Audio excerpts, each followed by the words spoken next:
இன்றைக்கி என்ன ரெசிபினா தேங்காய் பால் கஞ்சி தான் பண்ணுறேன். அதுக்கு 1 கப்பு புழுங்கல் அரிசி எடுத்துக்கலாம். நல்லா பொன்னிறமாக வறுத்து எடுத்துக்கலாம். இதை எங்கள் வீட்டில் எப்படி சொல்லுவாங்கன்னா உப்பு கஞ்சின்னு சொல்லுவாங்க. இந்த மாதிரி இருக்கணும், ப்ரௌன் கலரில்.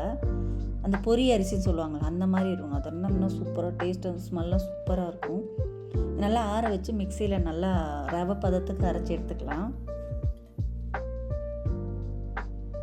பாருங்கள், இந்த மாதிரி ரவை பதத்துக்கு அரைச்சி எடுத்துக்கலாம். நல்லா தண்ணி கொதிக்க வச்சுக்கலாம்.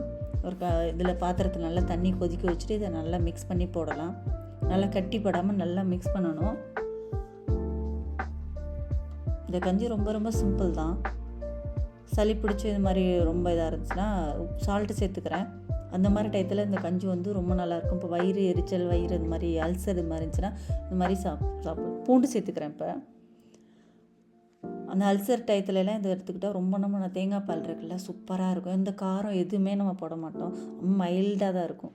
இப்போ நான் தேங்காய் பால் எடுத்திருக்கேன்.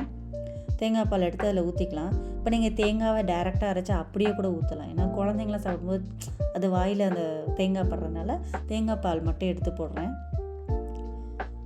சூப்பராக இருக்கும். ஆனால் காரம் எதுவுமே இருக்காது, ரொம்ப ரொம்ப மைல்டாக இருக்கும். ஆனால் சூடாக குடித்தா ரொம்ப ரொம்ப சூப்பராக இருக்கும். இதை குழந்தைங்களுக்கெல்லாம் கொடுத்து பாருங்கள், சூப்பராக இருக்கும். இந்த பாருங்கள் எவ்வளோ நல்லா இருக்குன்னு.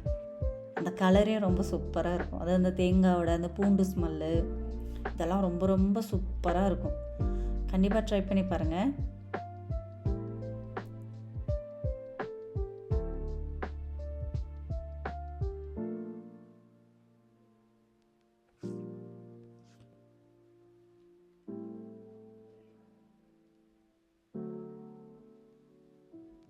Bye.